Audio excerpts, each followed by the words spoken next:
I'm looking at it from the office perspective because we haven't touched on that on getting things financed.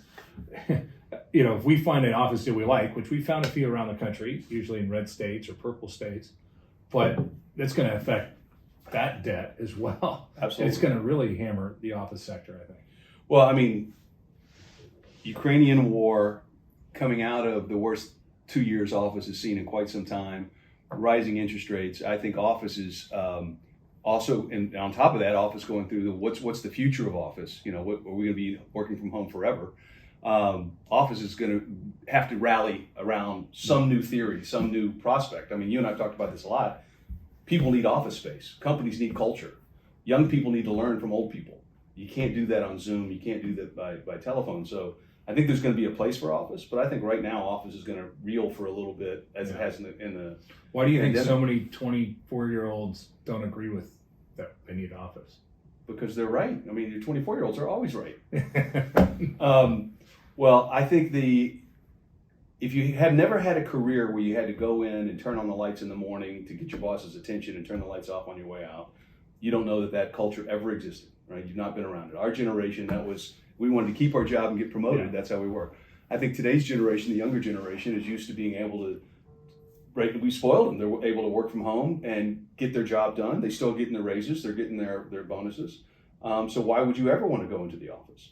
I think this generation is less focused on the mentoring and culture aspect that requires the office. I think they're very culturally focused, but I don't think they think as much as you and I do about being in the office, slapping backs, congratulating people, looking at what they're working on, and having impromptu meetings to talk about whatever the problem is. That creates a learning environment. Do you think that that's going to ultimately kill office, or what do you think? Well, I don't think you can kill office, right? People have to go and gather, right? You have to have these creative collisions between people who have fresh ideas, and Zoom is not as conducive to a free exchange of ideas. I just don't think that works.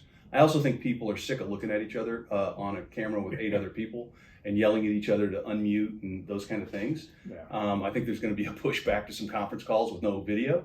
I think there's going to be, and the alternative would be, hey, let's meet in the office and go over stuff.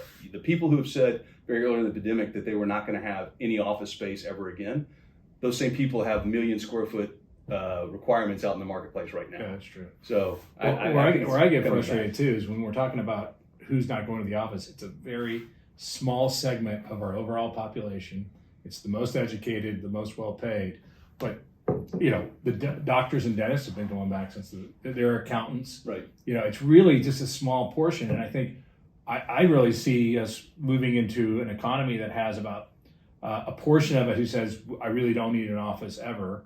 And those people who are more minded towards that. And then others saying, look, we got to have an office, and it's my job as the employer to make it worthwhile for you to come. Yeah, well, look, if you're a sole proprietor and you don't have a retail aspect to your business, you can work from home. You can work from your guest house. You can work from Starbucks, right? You don't need to do that. And you make a life decision to have that business. If you're going to try to grow a business and have a culture, you have to have the interactions. I think, you know, you're on the cutting edge. You know, Rising, before I joined, brought creative office to downtown LA. I think there's going to be a new generation, another metamorphosis of office. It's going to be, you know, creative plus. And, you know, I think we'll be on the cutting edge to figure that out. Yeah, I think it's going to be a lot about freedom, personal freedom, and having a building meet your needs of personal freedom. So not telling people that you can only work from 8 to 5 and you have after hour air. I think that's going to be hard to lease space. Right. To me, I look at the big accounting firms. The reason they haven't needed office space as much is because they go out to their clients. Right. So maybe the big four, if whatever they call the accounting firms today, maybe they don't need office the same way. I'm struggling with how a law firm, when I started, you were groomed, you were mentored, you were taught, you were a wordsmith. I'm struggling to see how that can be a work from anywhere job. I don't see it. I know that you and I, when we get legal bills, one of the things we zero in on, how much we pay the young associates, because are they really doing anything, or are we just paying them to be educated?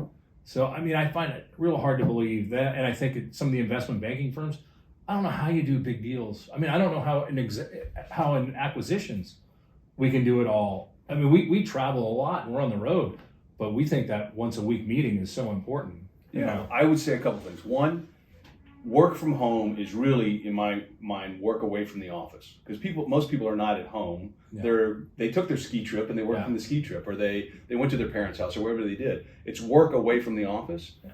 You and I've been working away from the office for 25 years. Yeah. You know, we're on road trips all the time. We're raising money. We're trying to get deals done. Yeah. I think those jobs, the people who do that, will continue to do that. I think the people who have a sit-down desk job, they're going to have to get back in the office. They're going to have some culture. I mean, you and I've had the debate, will it be 3 days a week permanently? I don't know.